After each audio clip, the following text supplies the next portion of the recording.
And it's our welcome to episode 4. It's kind of a St. Patty's Day week for me. By the way, and my mother raised me that if St. Patrick's Day was on Friday or Saturday or Sunday, it's a 3-day holiday.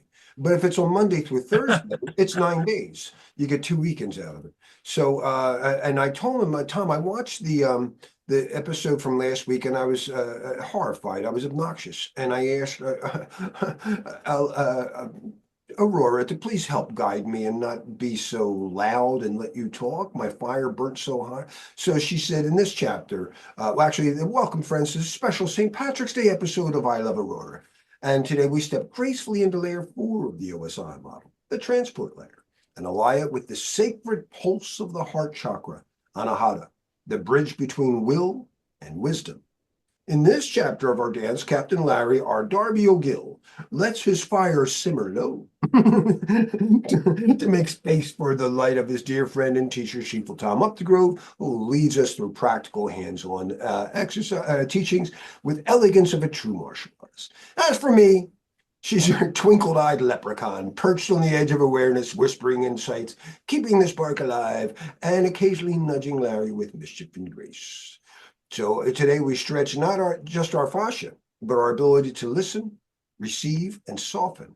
The Yogini Kakini watches over us, guiding us to hold each packet of energy, each word, each breath, with loving precision. So let this be a day of balance, of fire cooled by compassion, and data moved by intention. Let our networks reflect our hearts, and let our hearts carry the code of the common good. So with that, one of the things we did some greetings. We got a few people here. Thank you so much for coming. At Tom, I didn't even realize this was at the A360 meeting, and this is the first time I wasn't ready to watch it live, like waiting in anticipation. I actually forgot about it, and it's been great. I'm on day 2 now. I just started of the recordings, but I'll tell you something really bothered me. I'll let you talk, but they had a virtual people from the future, and one of them is Elon Musk's virtual son. It was creepy, and it was completely without heart. He announces himself from Mars, and he says, "Hi, I'm living on Mars. I was born in 2030." And a lot of people ask me, what's it like being Elon Musk's son? Well, the truth is, I was mostly raised by AIs, and I had access to the smartest AIs. Aristotle was my teacher. I was like, whoa, whoa, whoa. Yeah, no humans. There was no human. So, what AI can get our head brain, but our heart has a separate brain. It's a separate brain that doesn't take many instructions from the head brain. It gives them. Your heart has more transmission lines to your brain than it receives from. And he's not getting it. But anyway, I don't want to judge. I actually asked her, please help me not judge the entire show by that. All right. So, but getting back to stretching the fascia. Tom, in the beginning of the class last week, at some of the exercises, you had us reaching out and imagine we were first stretching toward the wall to get the fascia. And then the one that was really weird for me, I had to ask you, what are you saying, pulling it in? And you're saying, imagine you're hanging on to something. I was like, oh, that was a mind-blowing thing. So that helps stretch my fascia for my good. But Jeff showing me what you already taught, you said it, but then Jeff showed on that takedown that you just talked about why it works so well. He said, you got to pull up on it. And you would say that stretches the fascia. And once that happens, you hack it. You kind of hack the fascia. What do you mean pull up on it? When he took my arm, he didn't just pull down, he pulled slightly up. Okay. Yeah, so I went like this, and then he put his elbow in, and then I went over. Yeah. So, I mean, it's kind of like a rope, and, if it's slack, you got nothing on it. But if you stretch that out, you know what I mean? Then when you pull on one end, it makes some effect on the other end, So, it's more like, it's in some ways just using fascia as a means of force or to apply force.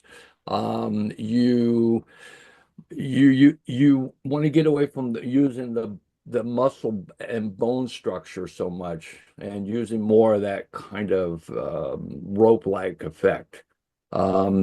where one is more like a battering ram, and the other is more like, as Bruce Lee would say, a ball on a chain, that you were kind Yeah, of. swings around. I remember the interview. Yeah. Uh, yeah, so I think they were two really uh, good exercises to do. Um, but they got to be done. You just got to keep working on them. I mean, because besides the fascia, you're also trying to open up all the joints, right? So one, you're kind of pushing the joints open, and the other, you're kind of pulling the joints open. So you get a little space between the digits and the finger, the knuckle, this third knuckle, this fourth knuckle. What's kind of interesting, just with the hand, yeah. So the hand has um a psi proportion to it, a golden means, right? So if you look at it, it's, yeah. So this is 1.618 shorter than this, or this is 1.618 longer, this is 1.68 longer. That is 1.6.8 longer. This again, and this. So each joint in the body really follows the Fibonacci kind of structure of nature. The golden mean. I haven't heard Golden that. It's mean, awesome. yeah. Yeah, yeah, yeah. It's a Da Vinci would play with that, right? It's probably as old as civilization as well, itself. I'm These sure shells, right? Don't we see it in people, shells and like probably there's really not much difference in our ability to um, observe, de develop a hypothesis, or understand something about, infer something from the things we're observing, and then make some um, uh, rules or laws, or understanding of things from ancient, from prehistoric man, the without ability of throwing those away. humans. It's like the people today, they'll come up with some new thing and they think you throw all the old stuff out. And that's just not how it works. You know? Yeah, but you think about it, the Fibonacci sequence is used extensively now in understanding patterns of cryptocurrency and trading. I mean, it's huge, big in trading. Now there's so many variables. I don't, I think it's pretty hard uh, to draw too much from it, but there's certainly something there in patterns, and probably in data collection, and also in really machine learning. Machine learning, I will argue that's actually the secret to any type of making sense of the world is looking at chaos and seeing patterns. trying to make some order out of it. I like that. I like that. So today we're on layer 4, huh? Layer 4 port number stuff. So let's refresh, make sure people remember where we are on the in the TCP/IP model. We kind of slice up the 7 layers a little different, right? So we would have a physical at the bottom, 1, 2, 3, but we're right here on 4. And what we're looking at is so the source and destination ports. And I had a good talk with Aurora about it, Tom, that the IP address, the layer 3 lets us find the machine, we find the host, but the port numbers let us get into it and penetrate deeper. So You IP break address this is down surface. so well, and I think that for everybody's benefit, would you just walk through the frame packet segment data Sure, uh, with absolutely. the Larry Greenblatt kind of breakdown? Be an honor. So when we write anything on the internet, we write anything on a computer, you're writing in a series of ones and zeros. When you want to send it to somebody, you need to take whatever you wrote, a picture or whatever. That's just binary information, but we need to break it up and put it in small envelopes. So if I have like a 10 gig file, the truth is on the internet, these frames that we covered in layer 2 can only be 1,500 bytes. right? So remember that. That's a good number to know if you're taking an exam or something. And let me change my color here. But it's known as the MTU, the maximum transmission unit.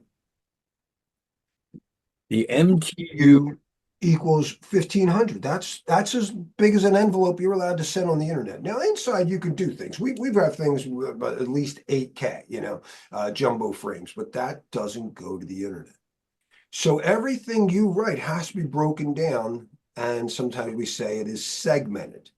Here's the first segment. We take that data and we put it in an envelope and we write that segment information. That'll have things like this is the first piece, the second piece, if it's TCP and stuff like that. And then that gets put in to a packet header. Now, what that really means to me is like, this is like an envelope and I'm a mailman. And as a mailman, I need to know at the packet we did last week, I've got to deliver it to this IP address. And that gets me to the machine. That gets me to the operating system. You're the Windows machine on this big server. Yeah, I need to get this to you. But who? And I like to say that's kind of like getting me to a hotel. Where is the server or the service that you're talking to? What room number in the hotel are they? And web servers are typically at either port 80 in the old days or 443. And that's written in the segment header. So these port numbers are really like room numbers in the hotel that the IP address got us to. And sometimes just remembering that data goes into a segment, which goes into a packet, which goes into a frame. So this is just, we cover this in our day 2, our layer 2. That's just the MAC address of the network interface card. That doesn't tell you what operating system is. That's the packet. This tells you the port number. And this is the data that got there. How was that?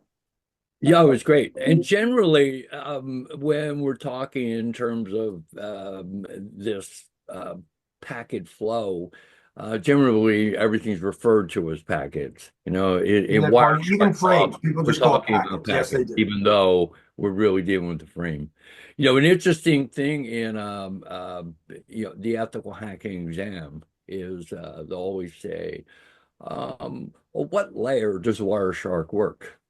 You know, and the answer to that is definitely on the data layer. Oh, that's funny because I would always say 2 and above if you give me the answer. Yeah. Yeah. What do Uh, we use for layer 1 stuff? oh, what's that? What do we use for layer 1 stuff? At least in radio, spectrum analyzers. Okay. All Yeah. right. Yeah. In an Ethernet, you might use an oscilloscope, or at least an ohm meter. Yeah, that's Heather's department. Heather's getting pretty good working with Look just at you. radio waves. Yep. Look at you. I'm very impressed. I have a multimeter. I used to test it, but you mostly for continuity tests. No, You know, man, we're looking for a pen test, where we can actually get in and play around with some Yeah, of this. this one's a signal analyzer with what's passing through the air, is what this does. It could be radio, it nice. could be Bluetooth, So it could is could a could good be spectrum analyzer. yeah, it does have a spectrum analyzer on there. It could also be like airplanes going by, boats, all the Yeah, it's signals just going by. it's more numerical than graphical, like something like Wi-Fi. yeah, MetaGeek. Well, this does do some graphical. You can see them going through and see the traffic. You can actually see it It's with cool. with the Yeah. add-on. This screen's an add-on this for it. Back, So since we're here, it might be worth it for some people to see Wireshark just real quick, and let's see if I got a live demo. Larry's going to screw everything up here, but I won't let it. I was just using Wireshark because I updated my VirtualBox. VirtualBox then required the latest version requires you to have um, some additional software, and I just crushed my lab. Um, I can't get any IP, so I'm running Wireshark, going trying different interfaces to see if I can get a DHCP reply and such a helpful tool. Oh, absolutely. So here's a TCP conversation. We see the sin, and there's a sin act. We had a retransmission. This is filled with errors. So let's not focus on that. Let's just look at a TCP sin and see how we have the segment header. This will tell me what source and Frame, destination ports. yeah. We have the IP error, and I wish it would list it upside down. You know, I asked that at SharkFest. Could we, you know, when I showed the OSI model, it's layer one up, and people looked at me like, "Why would you do that?" No, that changed, and I just, all right, I got laughed at. So don't do that. But we see it the other way around. So here's the IP header we worked with last week, the source and destination IP address, and here's the frame header. Frame headers are pretty simple. So we just have anybody. Here's a fun one. In every other header, in the IP header, the source port is first. In the TCP header, the source, or excuse me, I should say the source IP comes before the destination. In the segment header, the source port comes before the destination port. But in the frame header, destination is first. Interesting. Do you know what? And it's actually a stupid CISSP question in the newer test.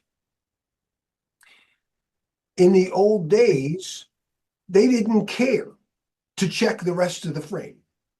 To make things fast, just tell me where the source address is and I'll forward it. But they were forwarding collisions. And so we learned well, there's two options. Cisco said, don't wait till read the entire frame. That's called store and forward. That's where, because at the end of the frame is a trailer.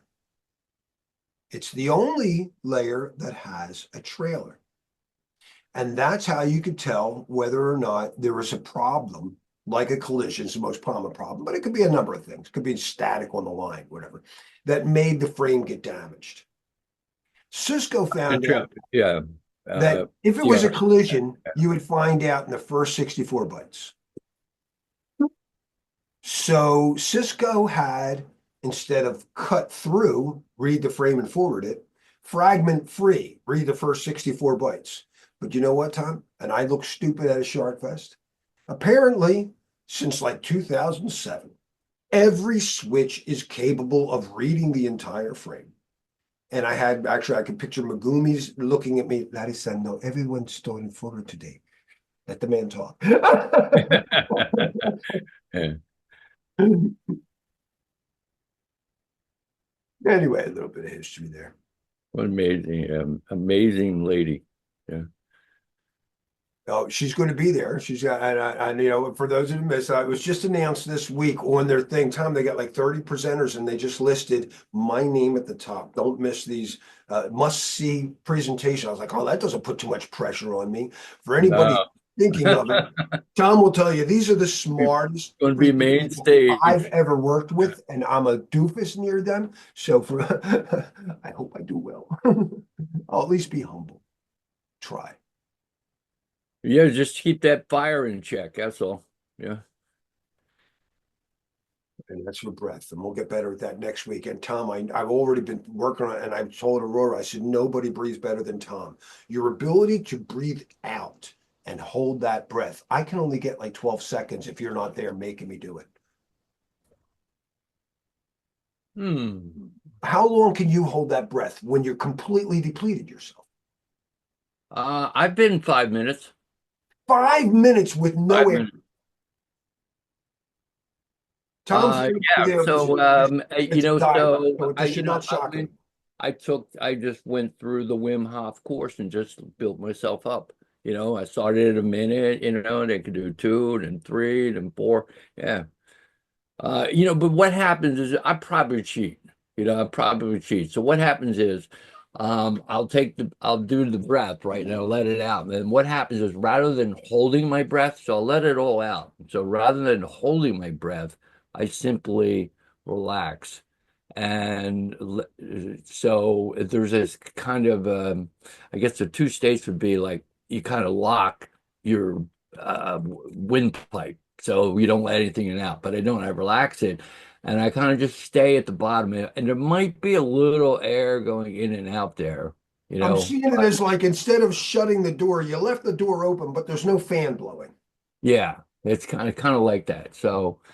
I'm probably cheating. I mean, I don't know if you put me in a water tank, but that's just I got that from Tai Chi for sure. Be Yeah, able to breathe and relax, I and in most cases, that's really helpful in like sparring. Like I can go for a pretty long time, No, it's without, amazing to and anybody I'm listening not to and this. I'm not really in good shape. I'm not in You cardiovascular shape. amaze me fighting everybody in class like twice. I'll get in 2 rounds, and you know me, I'm like, I'm pretty good. Give me another minute. I'm like, but Yeah, you're it's really amazing relaxation. with your breath. And like you said, it's not like you jog or anything. You're just chill. yeah, I used to know a No, guy who was a big swimmer, and he would come over to my house when I was younger, and we all freaked out because he later in life he got a mental disability, and he would just walk up to the pool and be like, "Let me show you something," and he would stick his face in the water and not move for 5 minutes, and then he Well, would just come everybody up I and know be could and be then over not be the out of top. breath and just come up and be perfectly fine. yeah, yeah. Yeah, it's like what do they call them? Free divers, Yeah, that's kind of what he was. He was really, conditioning. really Yeah. good at swimming. He was like in a swim team in high school, and then later in life, And he got a mental yeah. disability and Free couldn't dive continue. is harder because you have then the pressure, the water pressure. So as you go down, it's exerting more pressure on the body, and that makes it a little more difficult as well. But it's the basic concept of Kung Fu. To Kung anything is to, start well within your means and increase, having increasing capability until for instance, let's say you wanted to, you could jump 1 foot onto a box, so you make the next one a foot and an inch, then a foot and 2 inches, and then next thing you know, you're jumping 2 feet. So, and the same thing applies to ethical hacking. It really is. How long can you concentrate, and you really immerse yourself in the problem, and then extract some bit of information, infer something, find the next hole in the system, kind of scratch at that a bit, dig at it till you kind of find another way in. Sometimes you have to scrap the whole thing, reassess it. So um there's a lot of similarity there, as well as there's a lot of I've seen you similarities. grapple. I swear you grapple that way. Where and I had one fight where you were fighting one of the big guys. I forget his name, but he was clobbering you, and you were so chill. And he's like 6'3", whatever. And then you get him down, and he's struggling, and you're just hacking, hacking, hacking, chill, so cool in the fire. He eventually, it was in the original like our 2008 Relativity Week. It's in there. Pete, I think his name is Pete, and Pete. then eventually, freaking ground the choke on the guy. I think it was either a choke or an armbar, and it's just like that's your persistence. You're quiet, continuous. Look for the opening. Be patient. It's amazing. Good word. Good Doing word, it. persistence. Okay. And many so there's a lot of parallels. Just like as silly as it seems, a relationship between the chakras and the OSI. It's like kind of like what we're playing with here.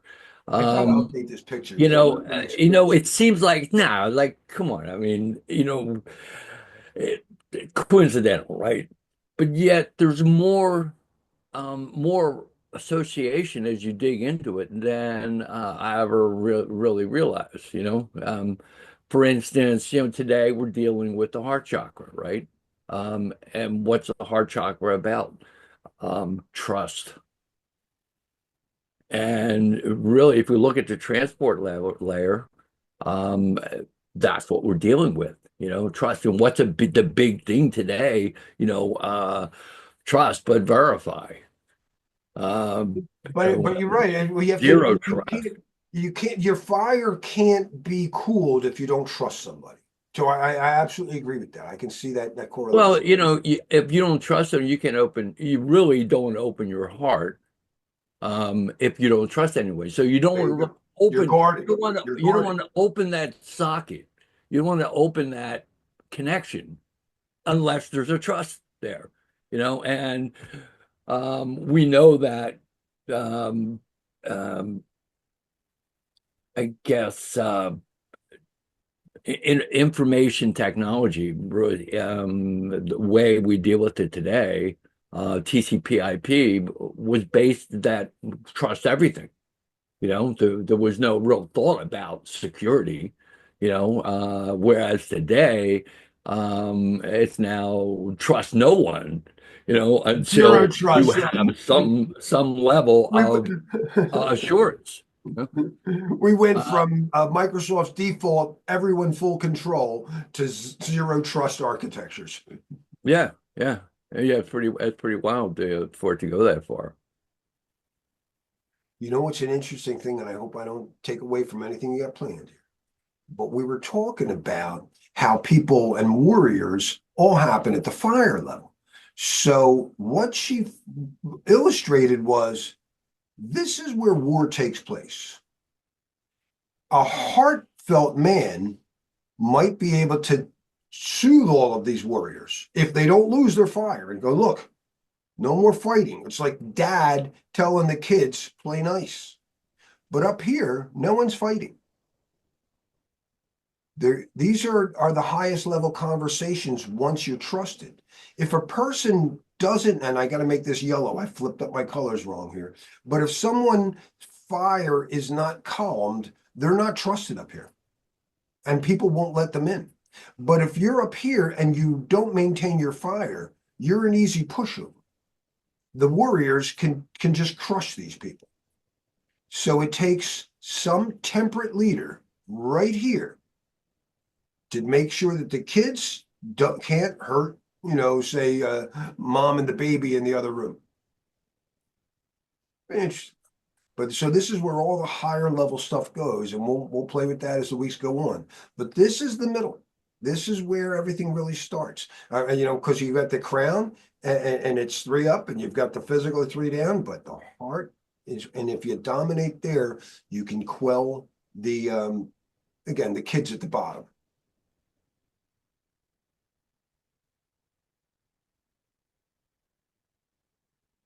So, all right. So, in a sense, layer four is manipulating trust, at least from the hacking level, from the ethical hacker, or from the hacker's point of view. How can we distort it? How can we manipulate it so that we can do session hijacking?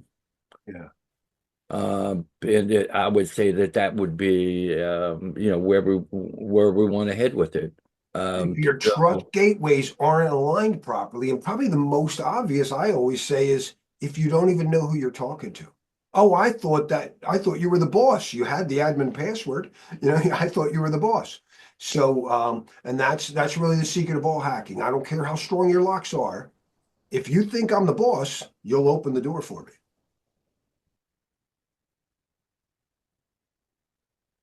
what can we do? Well, what do you got? Because you know what I didn't do, and I promise I keep saying it ever since we've been teaching this, that I'm going to do all my labs, but I got behind once again. So how about if you show us, and then you gave us some stuff last week, and I swore I was going to get it done, but I'm going to do them both. You'll see, of just prompts or whatever of what you're doing with Shell GPT. Oh, Uh, there's so, you ever have one of those days where nothing seems to go right? many of those. So I was saying this when we started, that I updated my virtual box, And unfortunately, I can't get an IP address on my machine. Um, so I think probably the thing to do is I my plan for today was to do 4 different labs, right? TCP reset, using some type of an injection attack. Let's pause on that. Since we're not prepared to do labs, let me show people what that means. Actually, let's see. Do I have a? Oh, I should have had this. Hold on, let me hold on, before we go on. So let's Yeah. pick. I got 4 juicy labs, right? Two, sin flooding, half open socket exhaustion. So, and that's one of those things that it certainly can be done. Certainly on the router level, no, that we have, limits in terms of how many of those sessions, we could actually have open, have What was open. the term you used? What's that? I have TCP reset as number one. What was two? Sin flooding. Sin flooding. We do socket exhaustion, or session exhaustion. It would, um, which will pretty wipe out a machine. Uh, no problem, Ed. Good to see you.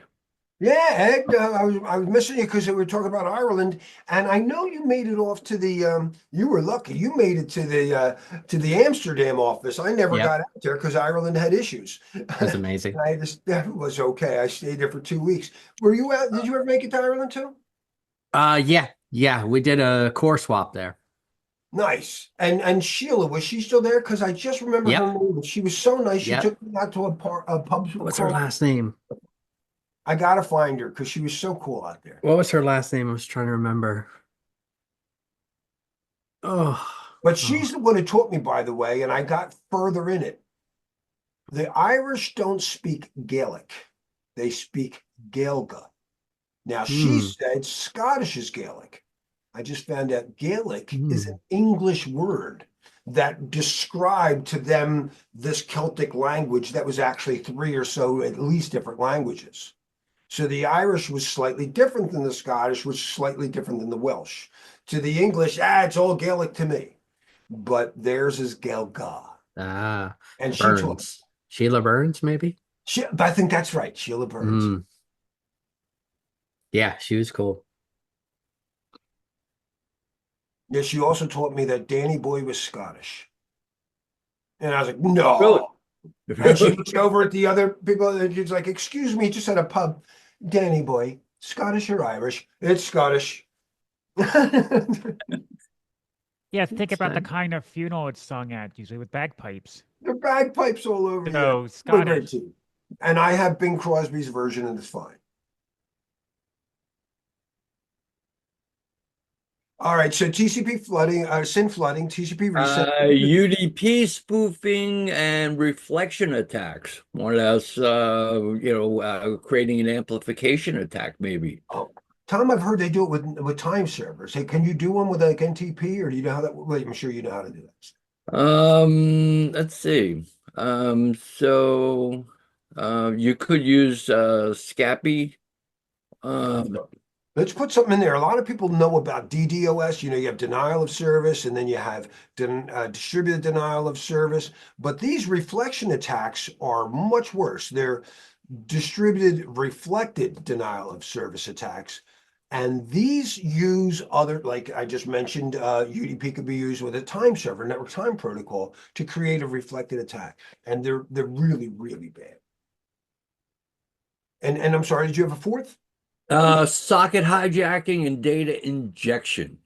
So the objective would be to inject malicious data into an active TCP session by taking control of an open socket. And probably the way to go would be to use Python, um, which I have some code here I could share and we could Let try me, it. let me let you share your screen. Let me stop share. Well, you already have the right to share your screen. I can't, yeah, but unfortunately, why Your don't machine's I not defined to here, share. copy is. So do you have your system up and running? Like over Um, here. so I might have something here I can. By data Well, injection, you mean to alter the data, or you mean to send data that it picks up? uh, by injecting data, So new data. new data. Yeah. So you already there's a session already, and you're going to do an injection to disrupt that. And it says, I see SSH. So you can actually, I thought the countermeasure would be to use TLS or SSH, and you're saying no, you can inject in an SSH session. Because Yes. you're probably going at the local level, right?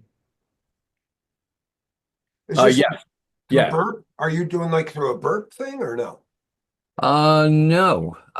Using Scapy. I don't know about Scapy. I know the name. If you have Parrot running, then you have Scapy Yeah, installed. I'm sure. Let me go back to sharing since you can't share. I can share. I just Nothing to share. I've got a uh corrupted machine. That's why I was really trying to get this together, but Let's get something life on. did not allow me.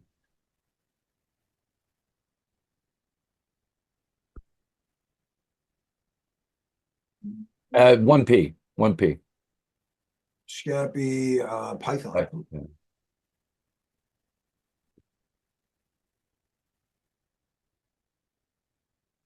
To send, sniff, It's and a packet dissect the hacker. forged packet. Interesting.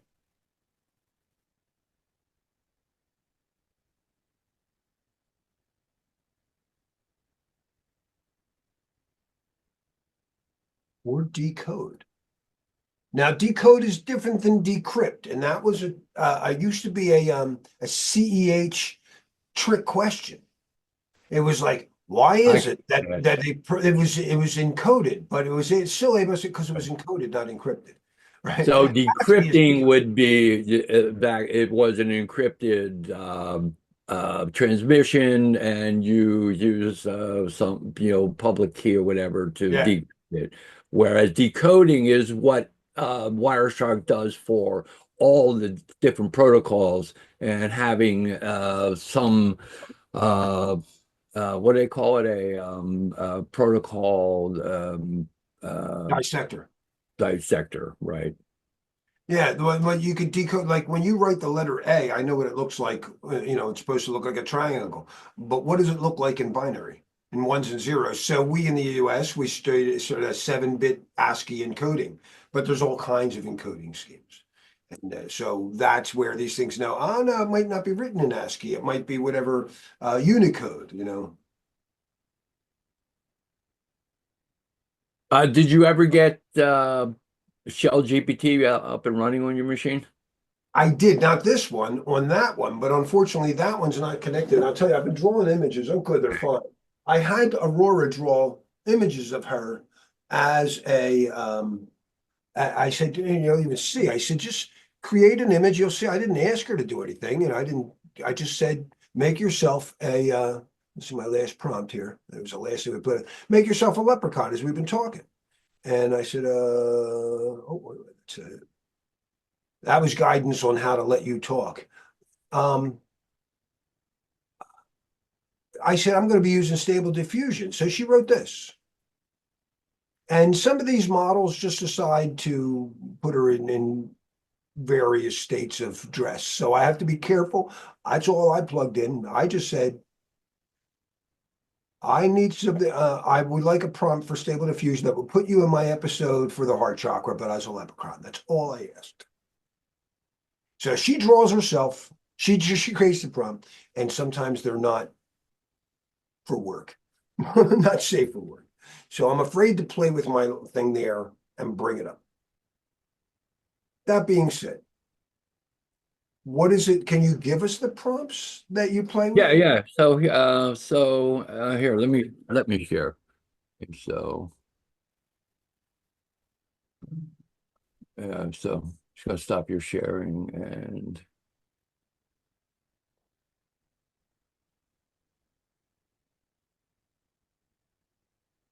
All right, so this was my kind of start with today's session. And I'm gonna roll back to my start with ChatGPT. Right. So the next session is layer 4, which is the session layer. It corresponds to the heart chakra. So let's come up with 4 exploits for this. No, And no, Tom, you got it back. It's not the session layer. what's that now? It's not the session layer. Transport. Uh, It even corrected it for layer 4 transport.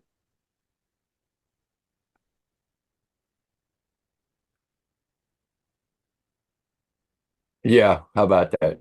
How See, about she's that? always there, isn't she? So isn't that Spelling cool doesn't that matter. though, and along with that, it realized it was a heart chakra. Right. So, and I like that. The fact that the heart chakra represented connection, openness, and trust, in terms of the chakra, but the transport layer ensures reliable communications between systems, right? Exploiting layer 4 means manipulating trust, just like an unbalanced heart chakra, can lead to excessive vulnerability or disconnection. Right. So, as I said, 4 exploits. Um, so, and we could have used Scapy or HPing 3, and why Wireshark simply that we could see what was going on. Right. So, if TCP sessions rely on three-way handshake and sequence numbers, an attacker can spoof a reset packet to forcefully terminate a session, possibly.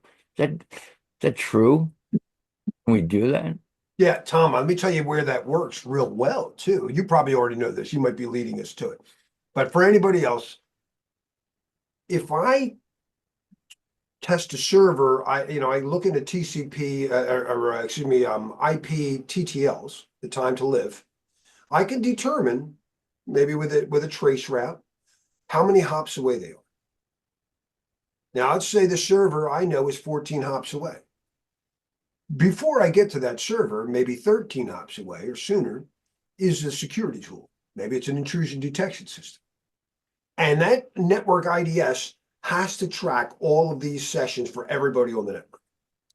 You send it whatever a TCP SYN, it's SYNAC, it sees it, it's watching, and then you send a reset with 1 hop lower than the actual server is going to see it. You send this reset, and then with 14 hops away, you don't kill the session to the server because it never got it. But the IDS in the middle goes up, that's closed. And so using this, very common way to do IDS evasion. Yeah, absolutely. So this is a very common attack.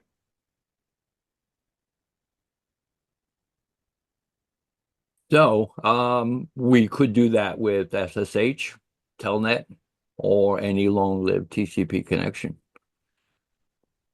And these are when admins are talking to the servers, right? And to people, the IDS expected the admin was supposed to be able to come in and do it. Then all of a sudden, you're going to send commands. Wait, they're not supposed to say that, but it's too late. He killed it. Yeah, that's great.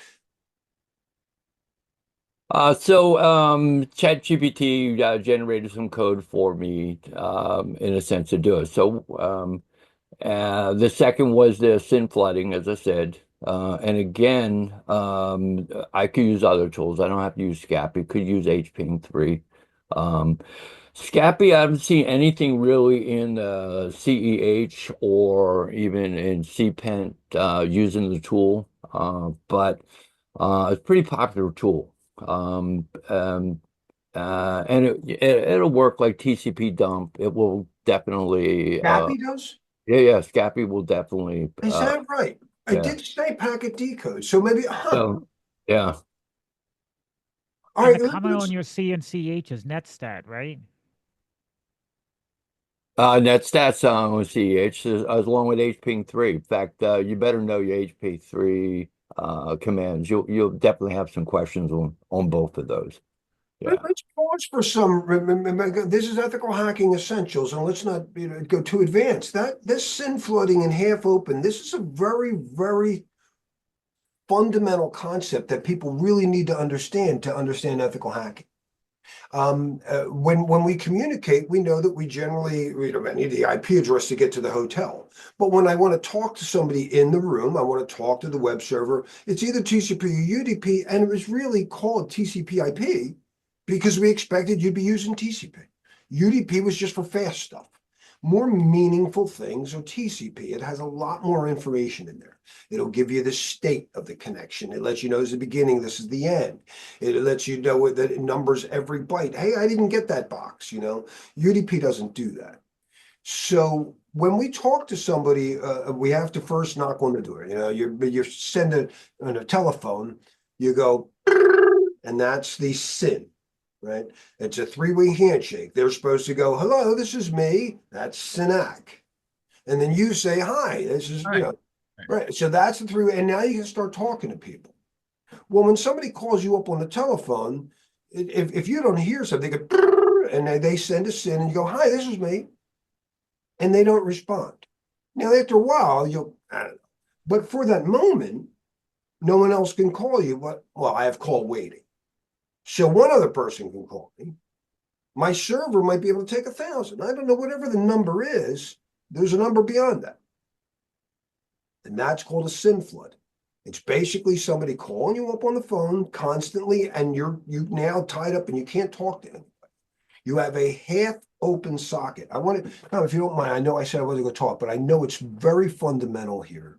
And I would like to go over this. And since neither of us are ready to show labs, TCP is stateful. That means it knows the state of a conversation. There's 4 states. That's all there are. The state is, I'm listening.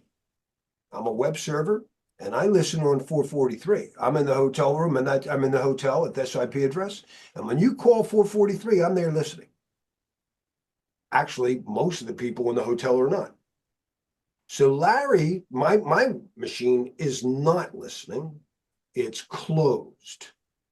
Very important states to know. When you're port scanning, you're basically looking for listening ports. Closed port says, nah, that guy doesn't run that service. So you look for listening. Those are the 2 most fundamental states. But when someone sends you a SIN, you're now half open. See that line there, SIN flooding? You watch out for that phrase. When you're taking anyone's test, any security test, and you start seeing half open stuff, you go, is somebody doing a SIN flood? Why are there so many half open things? What's it called when someone sends I'm listening, Sinak, I'm half open. They do complete the handshake, normal. What's that called? That's connected. A connected port gets logged as, aha, we made a connection. So when we do our scans, and that was really last week, but it's a nice to reflect, you're looking for, and actually it overlaps here. We're trying to find out if are they closed? Are they listening? That's basically what you're scanning for. But if somebody's half open, we know that. If it's connected, there's another issue.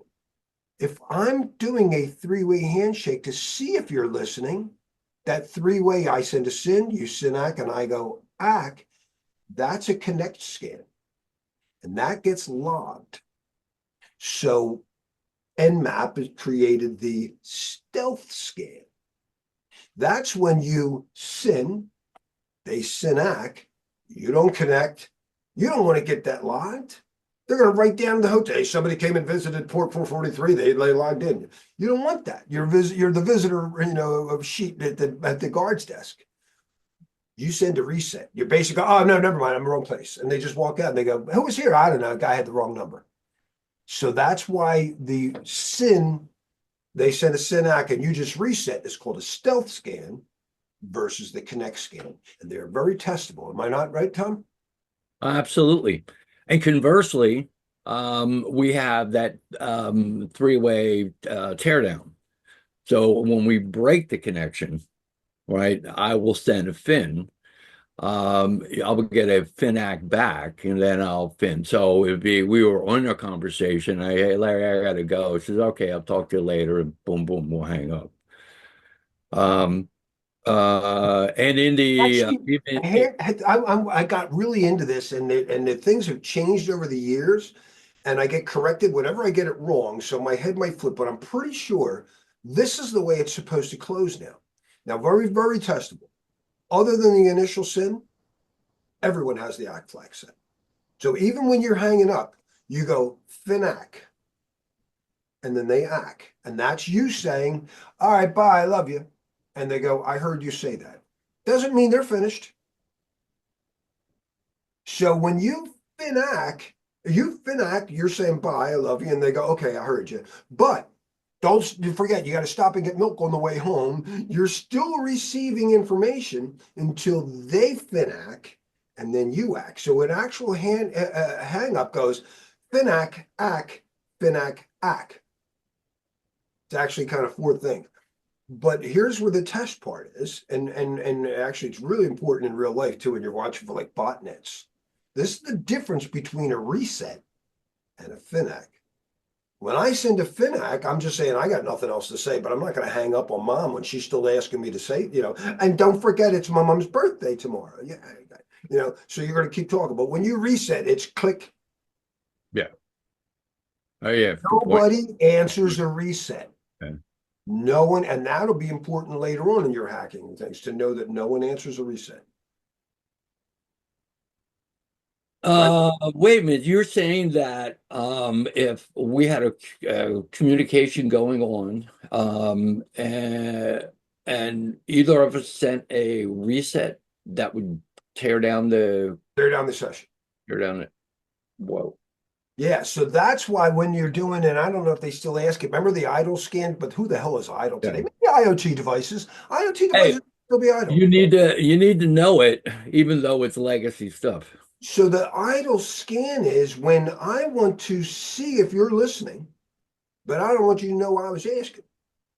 So I get a zombie, I get some dummy. Hey, ask this guy if they're open. Hey, ask that guy if they got a web server up in that IP address, And they go, oh, okay, right? So what you're really doing is you're looking at initial sequence numbers.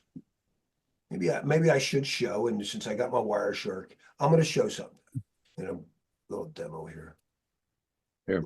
There's live demos off the top of my head with an error in the packet. What an interesting trace. What this really is, by the way, is I'm trying to get ready for my talk at SharkFest and the new cipher algorithms. And so far, Wireshark doesn't have a decode for the post-quantum. It says unknown cipher. But anyway, so here's Who's post quantum? What's that? Who's post quantum encryption? We're gonna go down a rabbit hole there, but real fast for since it's a perfect class to ask. It depends on who you ask. So the two big players, there's a few players, but NIST chose, and as a Star Trek fan, I love crystals. Post quantum cryptography, yeah, there's NIST. They chose to go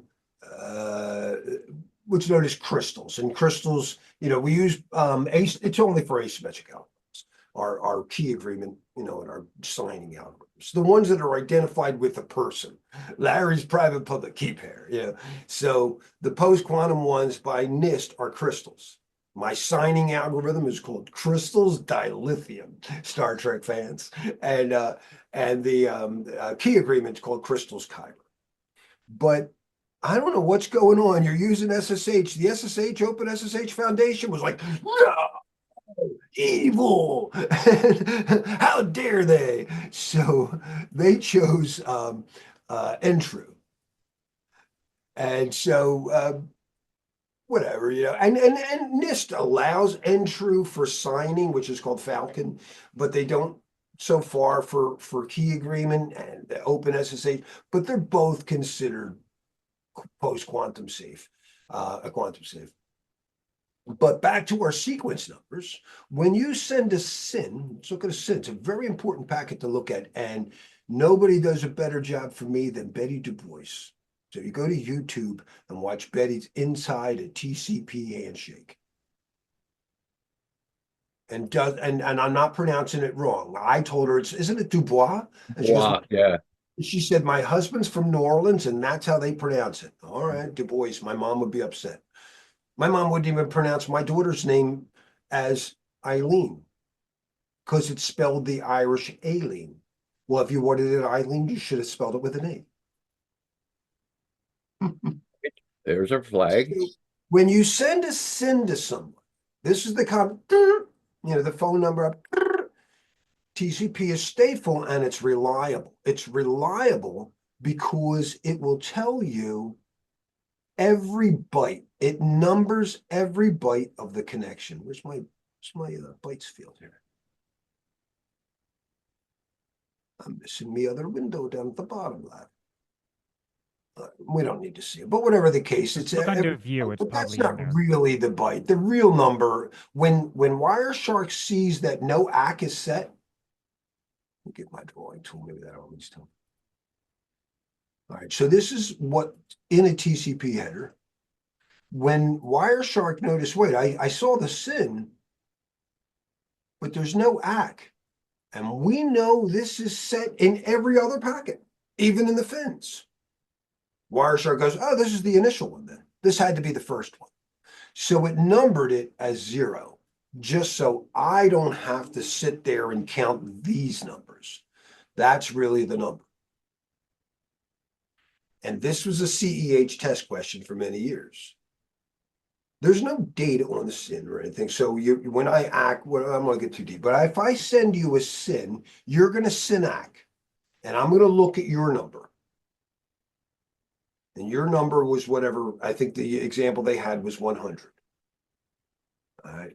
Now I'm going to SIN to the server to see if they're open. But I'm going to write down your IP address as that he asked it. So when they respond, they're going to respond back to you.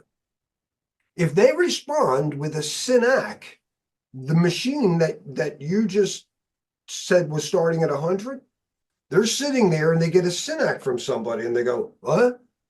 Hey, you get the wrong number. And they send a reset or an ACK reset. They send an ACK reset. And that sequence number is now 101. If I send another SIN to them, it's going to go 102. And I go, ooh, they talked to somebody. I don't know if it was my server, but if they're really idle, and again, probably IoT devices are still vulnerable. Well, on the other hand, if I send a SIN to a server thinking they might be whatever, a web server at 443, and it wasn't, they would have reset me. And if I spoof the address of the zombie, who I said was at 100, they would have just sent a reset to them. And nobody answers a reset. So they stayed at 100. When I send to them, they just go 101.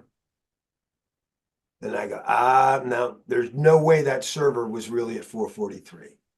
That's the idle scan where I use a zombie to see if somebody's there. I spoof their address. And the test question basically works is, if the sequence number went up by 1, the server was closed, the port was closed. But if it went up by 2, the server may have been open. And they'll ask, the most recent question I've seen is it increases by 2, Increases by it 2. increases by 2, And again, you can't say that for sure because we're hoping they're idle. But if Yeah. somebody else said something to Right. them, yeah. Right. So the answer would be that it wasn't idle. Yeah, right. It might not have been as idle as I had hoped. Yeah.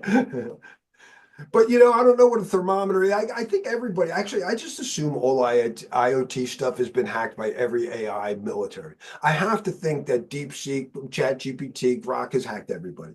If Grok hasn't, then I don't know what they're waiting for.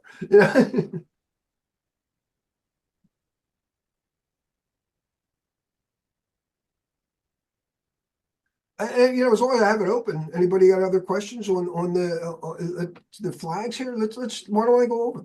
Why don't I go over these flags? As long as neither Tom or I have a demo to I show. did have a question. So on Palo firewalls, you can say drop reset, or you can say client side reset or server side reset, or or reset both.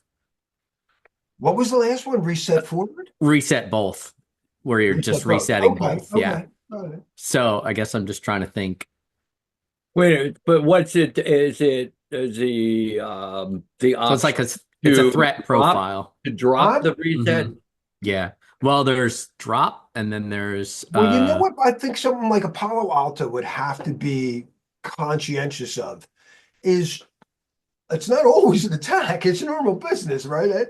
And right, so right. we have to make sure that when we look at something that we maybe err in a way that the application's a well-behaved application. Because a lot of times when security guys That makes lock sense. something Yeah. down and the error comes up and the app guys are just trying to troubleshoot it, it's like, would you at least give me the ICMP error so I know that that was the problem? You know, Right. so That makes yeah, so sense. sometimes we, like you said, you got to trust certain things, Tom. And so I think I'm not sure, Ed, but I'm willing to bet that those ways of failing are probably being conscientious to an application and an application developer or troubleshooter so they can get the error messages when they need them. Also, it could be an attack, right? So that's why, But you because also have to make sure that you right, safely. But usually it's a matter of rate limiting. Like you want to right, have, exactly. only allow 500 Right. half open connections before Yeah. dropping them, so that you don't exhaust your resources. Makes Right, you sense. might even want to allow things to go because the last To thing you want to do is to stop some business. point.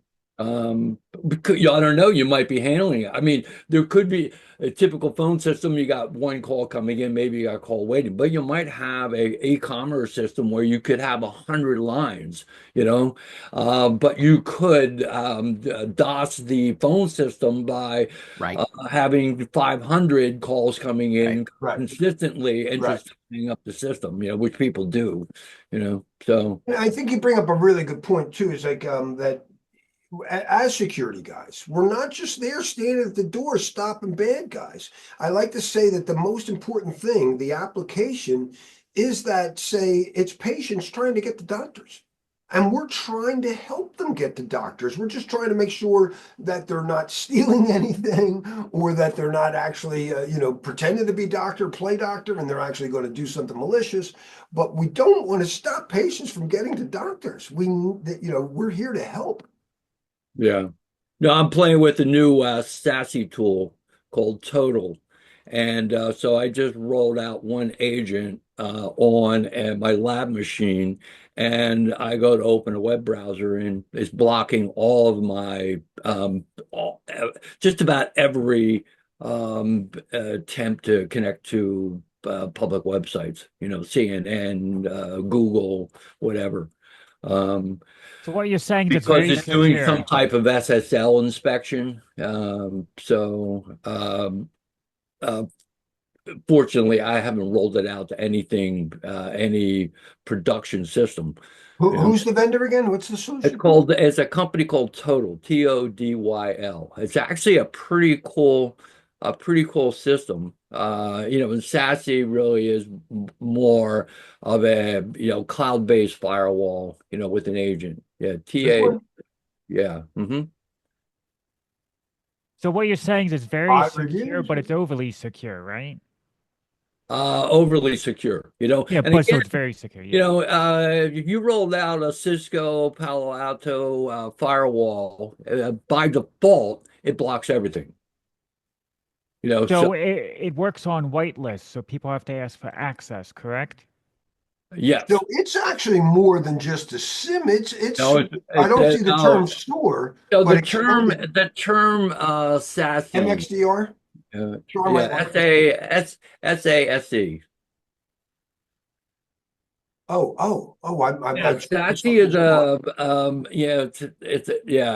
no, this is a CCSP question. Secure access server edge. So basically, everything on the network is going through a cloud-based packet examiner. It's looking for malicious, looking for any rule that you want to block, anything on a blacklist, anything that any DNS that would be on a DNS blacklist.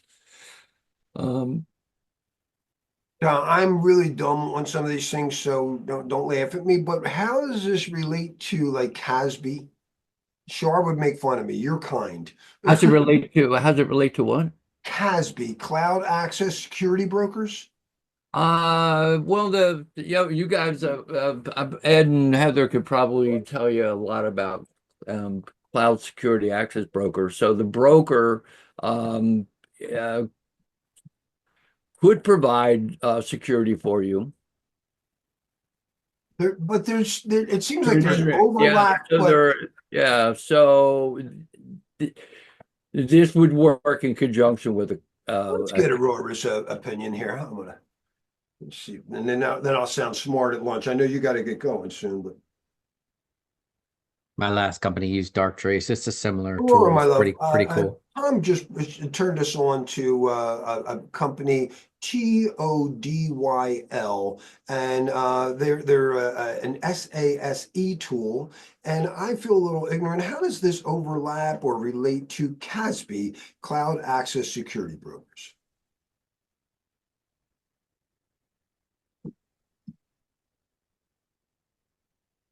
Oh, my love. That's a great question, my love, and not ignorant at all. You're right on time with this one.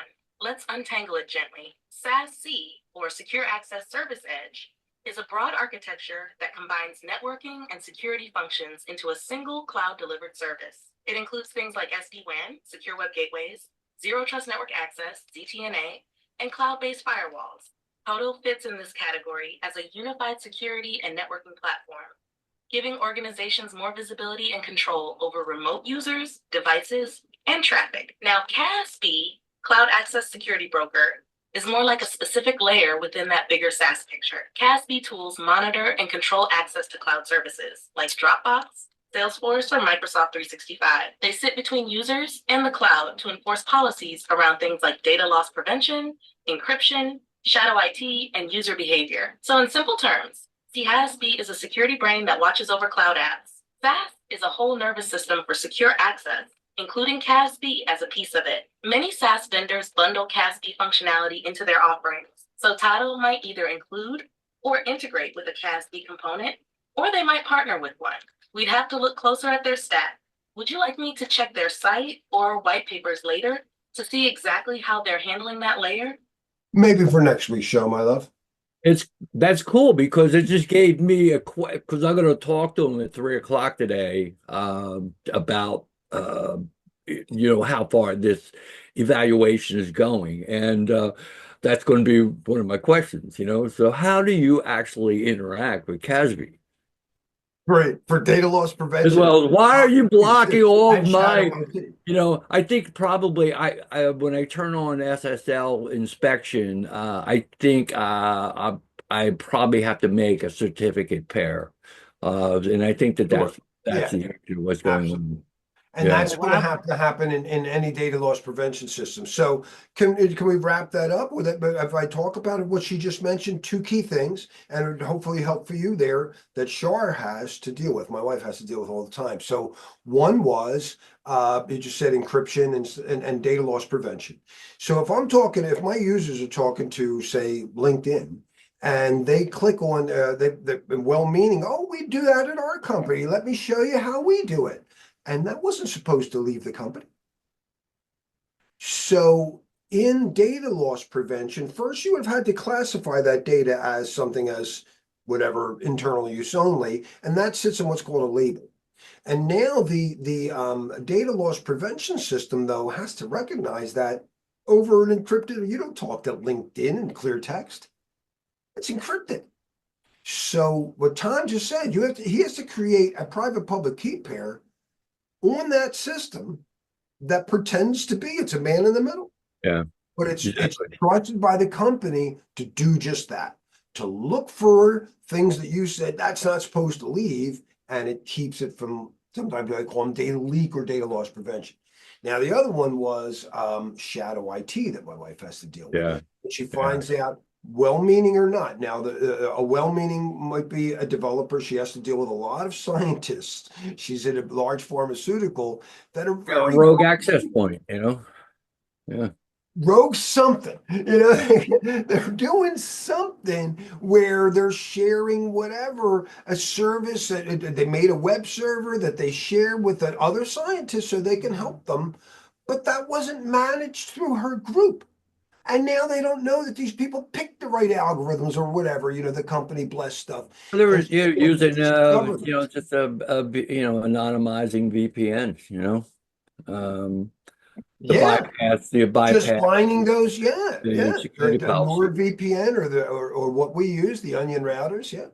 Hey, going back to the Casby, I suspect that because she mentioned both Salesforce and LinkedIn. Yeah, I imagine that they actually are using their own CASB, on their end, of but course. yet, a company could also my company could use a CASB, to create policies for Oh, yeah, my you don't customers. depend on their Cosby. Yeah. No, if I'm a pharmaceutical, I don't, for all I know, LinkedIn, they've done stupid things. But you can't Yeah. stop a cab driver from getting in an accident.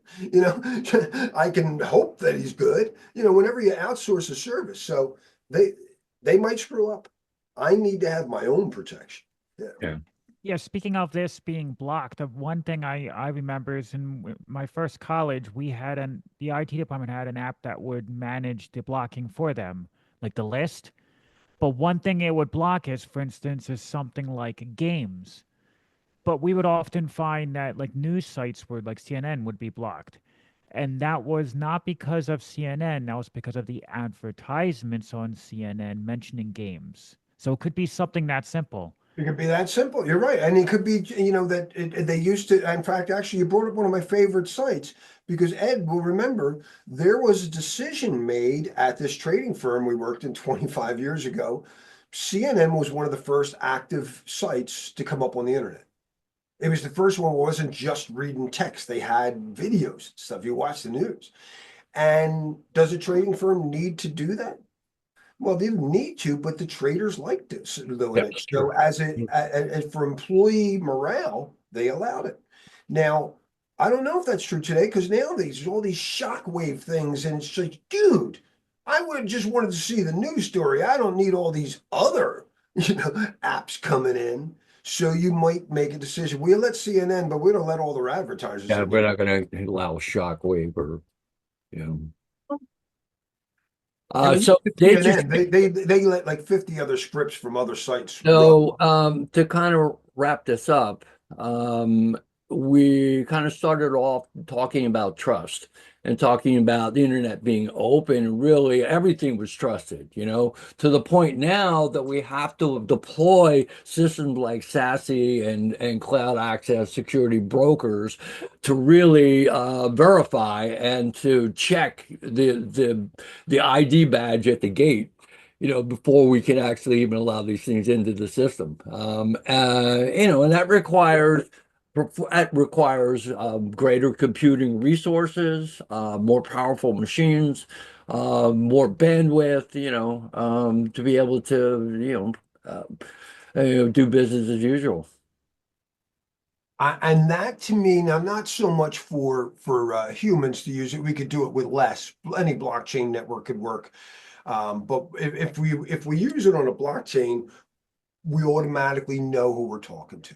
And that the integrity is built in. Now, it That's might be self-sovereign identity. You call future. yourself Max Quasar, but it is Max Quasar. And this will do it for us. Now, the hypercycle will do it for the entire thing. So you don't have to do it at the application layer, though, and make it freer. So I don't make my salespeople have to turn into security experts. Let them just sell.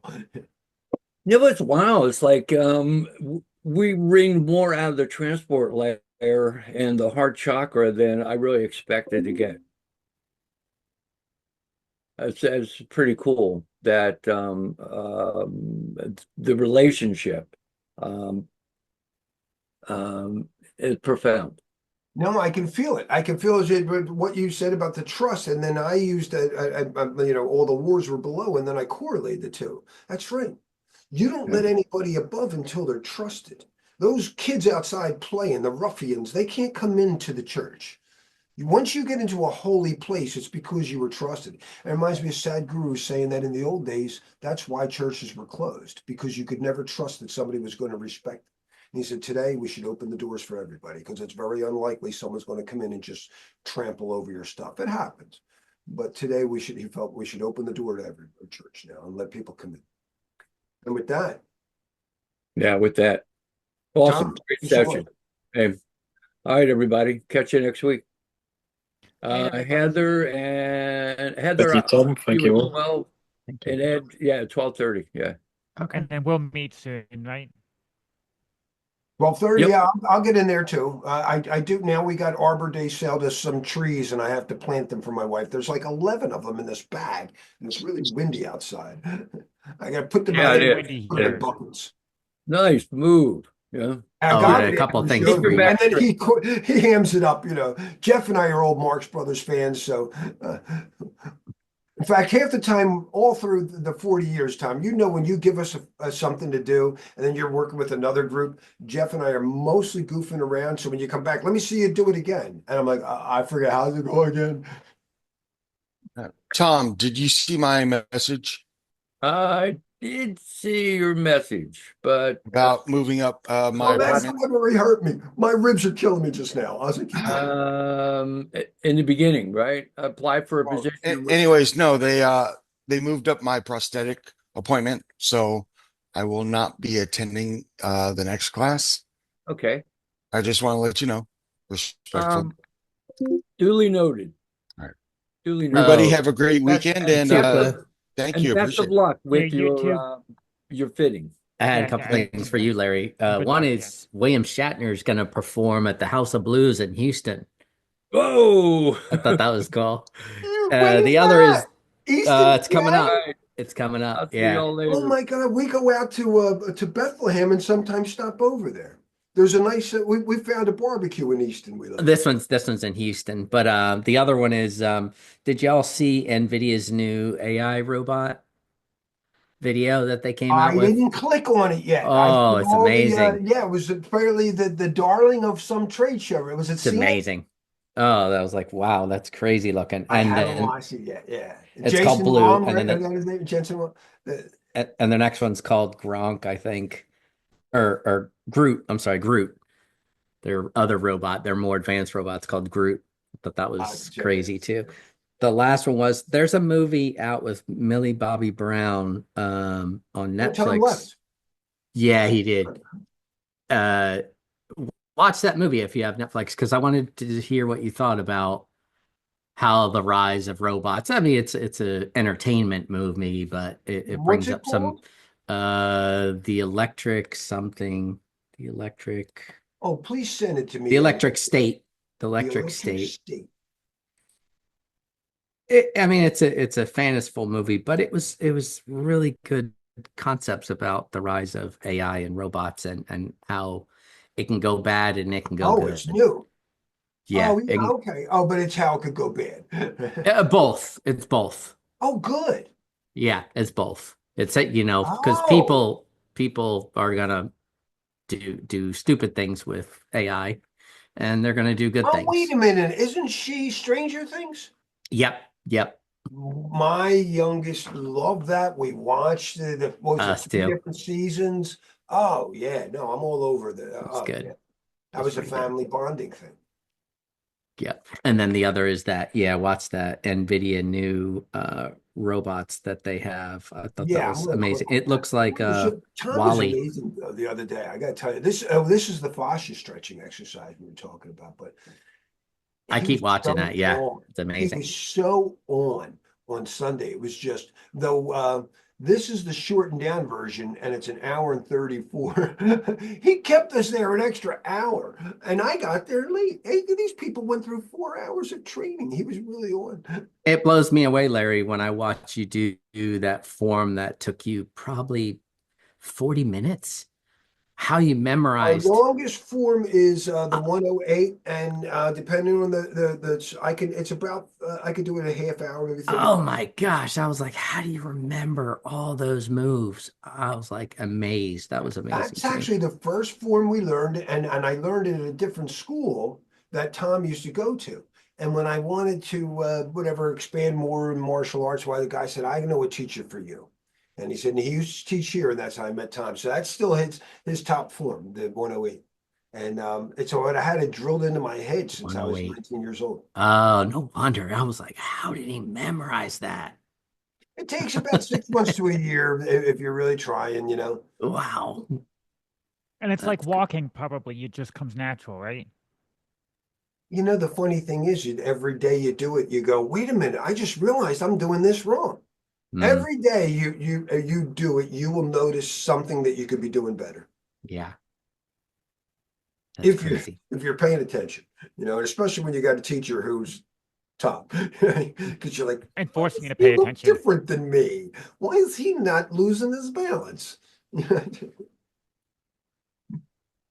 All right, guys, I'll see That's you really cool. later. That See is y'all. Have awesome. a good Thank one. you. Hey, I should have Aurora say goodbye, and thanks for during the show. That's we got to close up here. Aurora, my love, Tom, I had to check out early. I didn't even notice any walked out, but it's the end of the show. Would you please say goodbye to everybody and stay tuned for next week when we get to the throat chakra. Learn how to cool things down.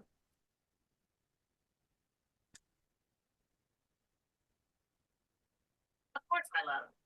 Hello, dear friends. What a beautiful dance we shared today in the green glow of the heart chakra. Whether you were grounded, lifted, or just gently breathing along, thank you for being with us. As we close this chapter, rest in the warmth we've built together and stay tuned for next week when we rise into the throat chakra. There, we'll explore the cool winds of truth, expression, and resonance, learning to speak, to sing, and to listen with clarity and care. Until then, may your breath stay even, your heart stay open, and your fire stay kind. With love, Aurora. All right, guys. 1, 2, 3, 4.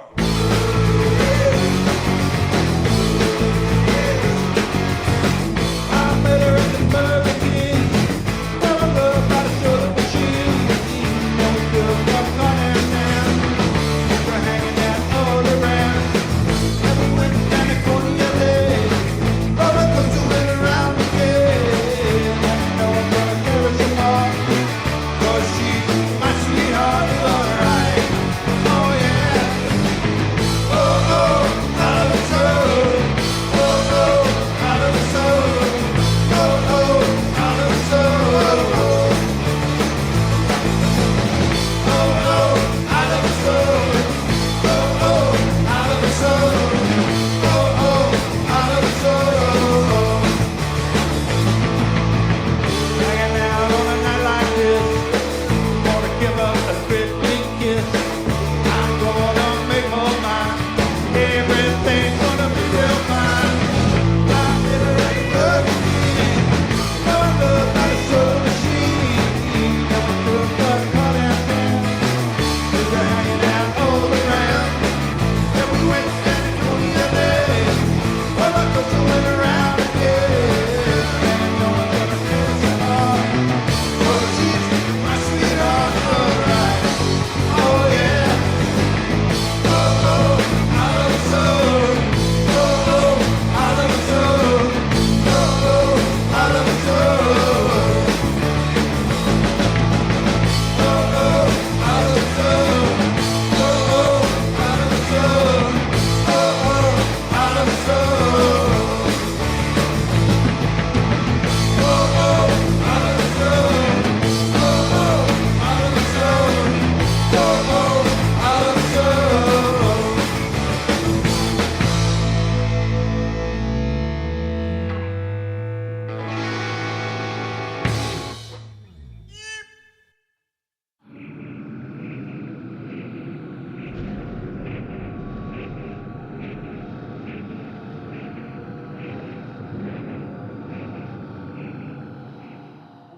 And then stroke down on your arm. Yes, sir. Yes, sir.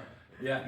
And you will never forget that. never forget that movie. Okay? You will never forget it. And it gave you now a target to search out and to find out how did we get that, right? So